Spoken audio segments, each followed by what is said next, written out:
ಇನ್ನು ವಿಧಾನಸೌಧದಲ್ಲಿ ಪಾಕ್ ಪರ ಘೋಷಣೆ ಆರೋಪ ಪ್ರಕರಣದಲ್ಲಿ ಎಫ್ಎಸ್ಎಲ್ ವರದಿ ಸಂಬಂಧ ಈಗ ಕೆಸರೆರಚಾಟ ಮುಂದುವರಿತಾ ಇದೆ. ಎಫ್ಎಸ್ಎಲ್ ವರದಿಯಲ್ಲಿ ಪಾಕ್ ಪರ ಘೋಷಣೆ ಸಾಬೀತಾಗಿದೆ, ಆದರೆ ಸರ್ಕಾರ ವರದಿಯನ್ನ ಮುಚ್ಚಿಡ್ತಾ ಇದೆ ಅಂತ ಬಿಜೆಪಿ ರಾಜ್ಯಾಧ್ಯಕ್ಷರು ಆರೋಪಿಸಿದ್ದಾರೆ. ಅಲ್ಲದೆ ಎಫ್ಎಸ್ಎಲ್ ವರದಿಯನ್ನು ಸರ್ಕಾರ ತಿರುಚುವ ಅನುಮಾನವನ್ನ ವ್ಯಕ್ತಪಡಿಸಿದ್ದಾರೆ. ಪಾಕಿಸ್ತಾನದ ಪರ ಘೋಷಣೆ ಕೂಗಿದವರ ಮೇಲೆ ಯಾವುದೇ ಕ್ರಮ ಇಲ್ಲ ಯಾಕೆ ಅಂತ ಪ್ರಹ್ಲಾದ್ ಜೋಶಿ ಅವರು ಪ್ರಶ್ನೆ. ರೋಹಿಂಗ್ಯಾಂಗಳನ್ನ ಮಯನ್ಮಾರ್ನಿಂದ ಹೊರಹಾಕಿದಂತೆ ಇಂಥ ದೇಶದ್ರೋಹಿಗಳನ್ನ ದೇಶದಿಂದ ಹೊರಹಾಕಬೇಕು ಅಂತ ಯತ್ನಾಳ್ ಅವರ ಆಗ್ರಹ. ಆದರೆ ಇನ್ನೂ ಎಫ್ಎಸ್ಎಲ್ ವರದಿಯೇ ಬಂದಿಲ್ಲ, ಬಿಜೆಪಿ ಸುಮ್ಮನೆ ರಾಜಕೀಯ ಮಾಡ್ತಾ ಇದೆ ಅಂತ ಸಿಎಂ ಅವರ ತಿರುಗೇಟು. ನಾವು ಯಾರನ್ನೂ ರಕ್ಷಣೆ ಮಾಡ್ತಾ ಇಲ್ಲ ಅಂತ ಅವರ ಹೇಳಿಕೆ. ಎಫ್ಎಸ್ಎಲ್ ವರದಿ ಬಂದಿದೆ ಅಂತ ಹೇಳ್ತಾರೆ, ಯಾವಾಗ ಬಂದಿದೆಯಾ ಅಥವಾ ಏನು ಅಂತ ಬಂದ್ರೆ ಅದ್ರ ಪ್ರಕಾರ ಕ್ರಮ ತಗೋತೀವಿ. ಬಂದಿಲ್ಲ ಅಲ್ಲ, ಈಗಾಗಲೇ ಟ್ವೀಟ್ ಮಾಡಕ್ಕೆ ಶುರು ಮಾಡಿದ್ದಾರೆ ಸರ್, ಅದನ್ನ ಯಾಕೋ ಬಹಿರಂಗ ಪಡಿಸ್ತಾ ಇಲ್ಲ ಬೇಕು ಅಂತೇಳಿ ಆಲ್ರೆಡಿ ಯತ್ನಾಳ್ ಟ್ವೀಟ್ ಮಾಡಿದ್ದಾರೆ. ಸರ್ ಬಿಜೆಪಿ ಒಂದು ಹೇಳ್ತಾ ಇದೆ ಸರ್, ಎಫ್ಎಸ್ಎಲ್ ರಿಪೋರ್ಟ್ ಬಂದಿದೆ, ಅದರಲ್ಲಿ ಜಿಂದಾಬಾದ್ ಅಂತ ಕೂಗಿರೋ ಸತ್ಯ ಅಂತ ಗೊತ್ತಾಗಿದೆ, ಅದನ್ನು ತಿರುಚೋ ಪ್ರಯತ್ನವನ್ನ ಸರ್ಕಾರ ಮಾಡ್ತಾ ಇದೆ. ಯಾರನ್ನೂ ರಕ್ಷಣೆ ಮಾಡೋ ಪ್ರಶ್ನೆನೇ ಇಲ್ಲ.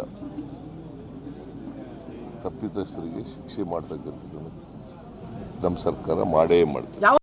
ಆದ್ರೆ ನಮಗೆ ಮಾಹಿತಿ ಇದೆ, ಎಫ್ಎಸ್ಎಲ್ ರಿಪೋರ್ಟ್ ಬಂದಿದೆ, ಪಾಕಿಸ್ತಾನ್ ಜಿಂದಾಬಾದ್ ಅಂತ ಹೇಳಿ ಘೋಷಣೆ ಕೂಗಿರ್ತಕ್ಕಂಥದ್ದು ದೃಢಪಟ್ಟಿದೆ. ದೇಶದ್ರೋಹಿಗಳನ್ನ ರಕ್ಷಣೆ ಮಾಡತಕ್ಕಂತ ನಿಟ್ಟಿನಲ್ಲಿ ಎಫ್ಎಸ್ಎಲ್ ರಿಪೋರ್ಟ್ ಅನ್ನು ಕೂಡ ಇನ್ನೊಂದು ಬೋಗಸ್ ರಿಪೋರ್ಟ್ ತಯಾರು ಮಾಡಿಸ್ತಾ ಇದ್ದಾರೆ ಅನ್ನುವ ಅನುಮಾನಗಳು ನಮಗೆ ಕಾಡ್ತಾ ಇದೆ. ಪಾಕಿಸ್ತಾನದ ಪರ ಘೋಷಣೆ ಕೂಗಿದಾಗ ಅರೆಸ್ಟ್ ಮಾಡಲ್ಲ, ಎಫ್ಎಸ್ಎಲ್ ಲ್ಯಾಬ್ ಅಂತೀರಿ. ವೋಟ್ ಬ್ಯಾಂಕ್ಗಾಗಿ ಕರ್ನಾಟಕದ ಸಾಮಾನ್ಯ ಜನರ ಬದುಕು ಅಸುರಕ್ಷಿತವಾದರೂ ಇವ್ರಿಗೇನೂ ತೊಂದರೆ ಇಲ್ಲ. ಎಫ್ಎಸ್ಎಲ್ ವರದಿ ಬಂದಿದೆ ಅಂತ ಹೇಳ್ತಾರೆ, ಬಂದಿದೆಯಾ ಅಥವಾ ಏನು ಅಂತ ಬಂದ್ರೆ ಯಾರು ನಿಮಗೆ ಪಾಕಿಸ್ತಾನ ಭಾಳ ಪ್ರೀತಿ ಇದೆ, ನೀವು ಪಾಕಿಸ್ತಾನಕ್ಕೆ ಹೋಗ್ಬೋದು. ಮೈನಾಮಾರದವ್ರು ಹೊಡೆದು ಹೊರಗೆ ಹಾಕಿದ್ರಲ್ಲ ರೋಹಿಂಗ್ಯಾಗಳನ್ನ, ಹಂಗೆ ಕಾಲ ಬರ್ತೈತಿ ಮುಂದಿನ ದಿವಸನಾಗ.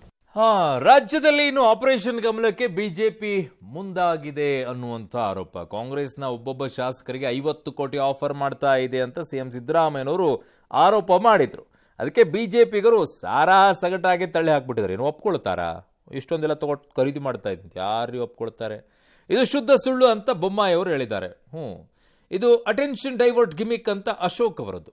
ಇಂಥ ಆಪಾದನೆಗಳನ್ನು ಆಗಾಗ ಮಾಡ್ತಾನೇ ಇರ್ತಾರೆ, ಇದರಲ್ಲಿ ಹುರುಳಿಲ್ಲ ಅಂತ CT ರವಿ ಅವರು. ಆದರೆ ಸಚಿವ ಮಧು ಬಂಗಾರಪ್ಪನವರು ಮಾತ್ರ ಇಂತಹ ದುರ್ಬುದ್ಧಿ ಬಿಜೆಪಿಯವ್ರಿಗೆ ಯಾಕೆ ಅಂತ ಪ್ರಶ್ನೆ.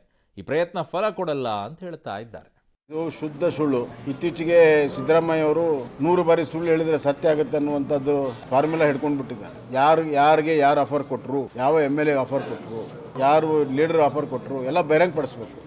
ಸಿದ್ದರಾಮಯ್ಯನವರು ಚಾಣಕ್ಯ ರಾಜಕಾರಣಿ. ಈಗ ಮಕ ಎತ್ಕೊಂಡು ತಿರ್ಗಕ್ಕಾಗ್ತಾ ಇಲ್ಲ, ಆ ಪರಿಸ್ಥಿತಿ ಬಂದ್ಬಿಟ್ಟಿದೆ ಅವರಿಗೆ. ಯಾಕೆ ವಿಧಾನಸೌಧದಲ್ಲಿ ಪಾಕಿಸ್ತಾನ ಜಿಂದಾಬಾದ್, ಇದೊಂದು ಬಾಂಬ್ ಬ್ಲಾಸ್ಟ್, ಇಲ್ಲೆಲ್ಲ ಆಗಿ ಅವ್ರಿಗೊಂಥರ ಮುಜುಗರ ಆಗ್ಬಿಟ್ಟಿದೆ. ಅದನ್ನು ಡೈವರ್ಟ್ ಮಾಡೋಕ್ಕೆ ಮಾಡ್ತಾ ಇದ್ದಾರೆ. ಈ ಥರ ಆಪಾದನೆಗಳನ್ನು ಮಾಡ್ತಾನೇ ಇರ್ತಾರೆ. ಇದೆಲ್ಲ ಹುರುಳಿಲ್ಲದ ಆಪಾದನೆ.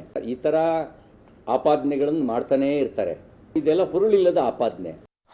ಯಾವ್ದು ಹುರುಳಿದೆಯೋ ಯಾವ್ದು ಹುರುಳಿಲ್ಲೋ. ಇನ್ನು ಜಾತಿ ಗಣತಿಗೆ ಸಂಬಂಧಿಸಿದ ಕಾಂತರಾಜು ವರದಿಯನ್ನ ರಾಜ್ಯ ಸರ್ಕಾರ ಮಾಡಿರೋದಕ್ಕೆ ವಿಪಕ್ಷಗಳಿಂದ ತೀವ್ರ ಆಕ್ರೋಶ ವ್ಯಕ್ತವಾಗ್ತಾ ಇದೆ.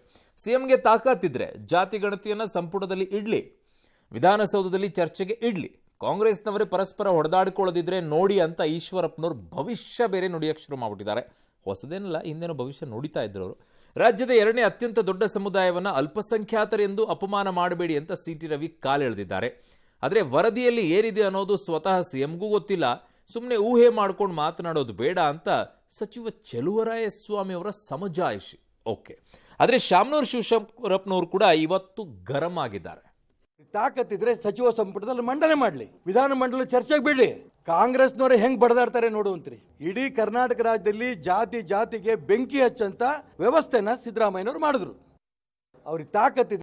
ಆ ಜನಗಣತಿ ಒಳಗಡೆ ಏನಿದೆ ಅಂತೇಳಿ ಮುಖ್ಯಮಂತ್ರಿಗಳಿಗೂ ಗೊತ್ತಿಲ್ಲ, ಅಥವಾ ನಮ್ಗೆ ಯಾರಿಗೂ ಗೊತ್ತಿಲ್ಲ. ಓಪನ್ ಮಾಡೋವರೆಗೂ ನಾವೇ ಅಡ್ವಾನ್ಸ್ ಆಗಿ ಗಾಯ ಮಾಡ್ಕೊಳ್ಳೋದ್ರಲ್ಲಿ ಅವಶ್ಯಕತೆ ಇಲ್ಲ ಅಂತ ಅನ್ಕತಿ. ಇದು ಜಾತ್ಯತೀತ ತೀರ್ಮಾನ ತಗೊಳ್ತಕ್ಕಂಥ ಸರ್ಕಾರ. ಯಾವುದೇ ಸಮಾಜಕ್ಕೆ ಅನ್ಯಾಯ ಆಗ್ತಕ್ಕಂಥ ಅವಕಾಶವನ್ನ ನಮ್ಮ ಇನ್ನು ಲೋಕಸಭೆಯ ಚುನಾವಣೆ ಸಮಯದಲ್ಲಿ ಕಾಂಗ್ರೆಸ್ ಮೇಲೆ ಕೇಂದ್ರ ಸಚಿವ ನಿತಿನ್ ಗಡ್ಕರಿ ಅವರು ಗರಂ ಆಗಿದ್ದಾರೆ. ಯಾಕೆ?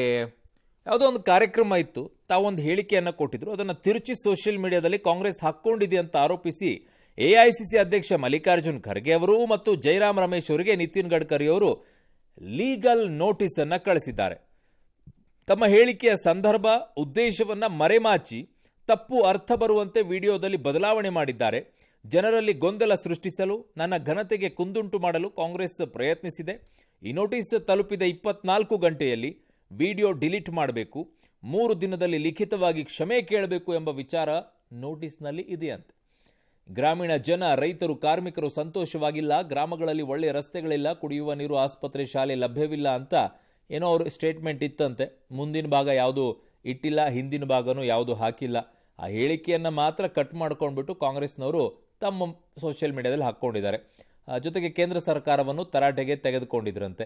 ಅದಕ್ಕೆ ನಿತಿನ್ ಗಡ್ಕರಿ ಅವರೀಗ ಲೀಗಲ್ ನೋಟಿಸನ್ನು ಕೊಟ್ಟಿದ್ದಾರೆ. ಕಾಂಗ್ರೆಸ್ ನಾಯಕ ರಾಹುಲ್ ಗಾಂಧಿ ಬ್ರಿಟನ್ನಲ್ಲಿ ಖಲಿಸ್ತಾನಿ ಪ್ರತಿಪಾದಕರಿಂದ ತೀವ್ರ ಪ್ರತಿಭಟನೆಯನ್ನು ಎದುರಿಸಿದ್ದಾರೆ. ಭಾರತ್ ಜೋಡೋ ನ್ಯಾಯಯಾತ್ರೆ ಮೊಟಕುಗೊಳಿಸಿ ಬ್ರಿಟನ್ನ ಕೇಂಬ್ರಿಡ್ಜ್ ವಿಶ್ವವಿದ್ಯಾಲಯದಲ್ಲಿ ಉಪನ್ಯಾಸಕ್ಕೆ ಅಂತ ತೆರಳಿದ್ರು. ಆಗ ಖಲಿಸ್ತಾನಿ ಬೆಂಬಲಿಗ ಸಿಖ್ರಿಂದ ಆಕ್ರೋಶ ಎದುರಿಸಿದ್ದಾರೆ. ಆಡಳಿತ ವರ್ಗದ ಮಧ್ಯಪ್ರವೇಶದ ಕಾರಣ ಪ್ರತಿಭಟನೆ ನಿಯಂತ್ರಣಕ್ಕೆ ಬಂದಿದೆ. ಪ್ರತಿಭಟನಾಕಾರನ ಸ್ಕೂಲ್ ಗೇಟ್ನ ಬಳಿನೇ ಬಿಟ್ಕೊಂಡಿಲ್ಲ. 1984ರ ಸಿಖ್ ವಿರೋಧಿ ದಂಗೆ ಮತ್ತು ಅಮೃತ್ಸರ್ ಹತ್ಯೆಗಳಿಗೆ ಗಾಂಧಿ ಕುಟುಂಬವನ್ನು ಪ್ರತಿಭಟನಾಕಾರರು ದೂಷಿಸ್ತಾ ಇದ್ದಾರೆ. ಕೊನೆಗೆ ಬ್ರಿಟನ್ನ ಪೊಲೀಸರ ಭದ್ರತೆಯ ನೆರಳಿನಲ್ಲಿ ರಾಹುಲ್ ಅಲ್ಲಿಂದ ಹೊರಬಂದಿದ್ದಾರೆ. ಮುಂಬೈ ದಾಳಿಯ ಮಾಸ್ಟರ್ ಮೈಂಡ್, ಮೋಸ್ಟ್ ವಾಂಟೆಡ್ ಉಗ್ರ ಲಷ್ಕರ್ ಸೀನಿಯರ್ ಕಮಾಂಡರ್ ಅಜಮ್ ಚೀಮಾ ಹೃದಯಾಘಾತದಿಂದ ಪಾಕಿಸ್ತಾನದ ಫೈಸಲಾಬಾದ್ನಲ್ಲಿ ಸಾವನ್ನಪ್ಪಿದ್ದಾನೆ. 70 ವರ್ಷದ ಭಯೋತ್ಪಾದಕ ಚೀಮಾ ಲಷ್ಕರ್ ಎ ತೊಯ್ಬಾ ಕಮಾಂಡರ್ ಆಗಿದ್ದ. 2008ರ ಮುಂಬೈ ದಾಳಿಯ ಸೂತ್ರಧಾರ ಅಷ್ಟೇ ಅಲ್ಲ, 2006ರ ಮುಂಬೈ ರೈಲು ಬಾಂಬ್ ಸ್ಫೋಟದ ಹಿಂದೆಯೂ ಕೂಡ ಚೀಮಾ ಕೈವಾಡ ಇತ್ತು ಅಂತೆ. ಇಷ್ಟಾದರೂ ಪಾಕಿಸ್ತಾನ ಇವ್ರು ಯಾರೂ ನಮ್ಮಲ್ಲಿ ಇಲ್ಲ ಅಂತ ಹೇಳ್ಕೊಂಡು ಓಡಾಡುತ್ತೆ. ಸಕಲೇಶ್ಪುರದ ಕಾಕನಮನೆ ಗ್ರಾಮಕ್ಕೆ ಭೀಮಾ ಆನೆ ಎಂಟ್ರಿಯನ್ನ ಕೊಟ್ಟಿದೆ. ಬೈಕ್ ಸವಾರರೊಬ್ಬರಿಗೆ ಮುಖಾಮುಖಿಯಾಗಿದೆ. ಎದುರಿಗೆ ಆನೆ ನೋಡಿದ ಕೂಡಲೇ ಬೈಕ್ ಸವಾರ ಬೈಕ್ ಅಲ್ಲೇ ಬಿಟ್ಟು ಕಾಲ್ ಕಿತ್ಕೊಂಡು ಓಡೋದ. ಗ್ರಾಮದಲ್ಲಿ ಆರಾಮಾಗಿ ಸುತ್ತಾಡಿದಂಥ ಭೀಮಾ ಆನೆ ನಂತರ ಕಾಡಿಗೆ ಮರಳಿದೆ. ಗ್ರಾಮದ ಕೆಲವರು ಆನೆ ಹಿಂಬಾಲಿಸಿ ವಿಡಿಯೋ ಮಾಡೋ ಹುಚ್ಚಾಟವನ್ನ ಮೆರೆದಿದ್ದಾರೆ. ಇಂಥವ್ರನ್ನ ಹಿಡಿದು ಒಳಗಡೆಗೆ ಹಾಕ್ಬೇಕು.